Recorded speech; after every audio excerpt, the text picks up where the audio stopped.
I'm here with Jeffrey Schwarz, the director of the documentary Vito, the life of gay rights activist Vito Russo. Why did you choose to do this biography on Vito?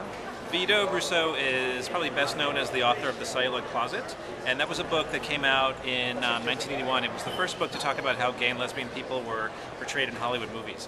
And Vito loved movies, but he started to look at how we were depicted in films, and the depictions weren't always very pretty. Either we were portrayed as psychopathic killers, or we were sort of the comic relief, the sidekick, the comic relief, completely asexual, or we were kind of pathetic victims that killed themselves at the end of the movie.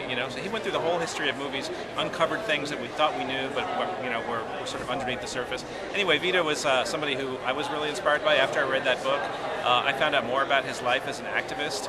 He was one of the members of the Gay Activist Alliance in New York City right after Stonewall in the early 70s, and that group kind of set the agenda for the gay rights movement. And all these years later, we're sort of living their vision of the world.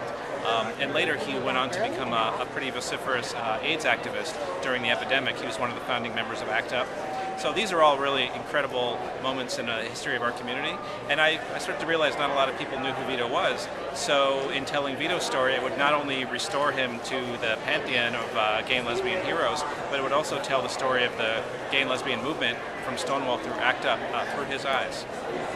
I was wondering if, while doing research and interviews and everything, if you came across any surprises. Well, not necessarily surprises, because I knew a lot about Vito. I think, like a lot of people, I knew him through the book, The Celluloid Closet, but I really had no idea of his life as an activist, And he was, I guess, a citizen activist. He was just a guy who was sort of like a gay everyman, a regular guy who saw all of these problems in the world for gay people, and he wanted the world to be a different place. He wanted being gay or lesbian not to be considered a sickness, or not for us all to be considered criminals, and to live under these really dire circumstances. So he was sort of paving the way for the next generation and the generation after that to live an out life.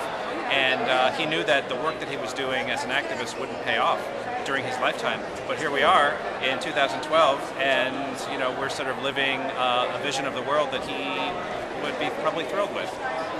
I'm a fan of a lot of your work, so I was just wondering if we have any projects that we can look forward to. Well, I'm working on a new film called I Am Divine, and it's about the most beautiful woman in the world, the leading lady of John Waters' movies, Pink Flamingos and Female Trouble and Polyester and Hairspray.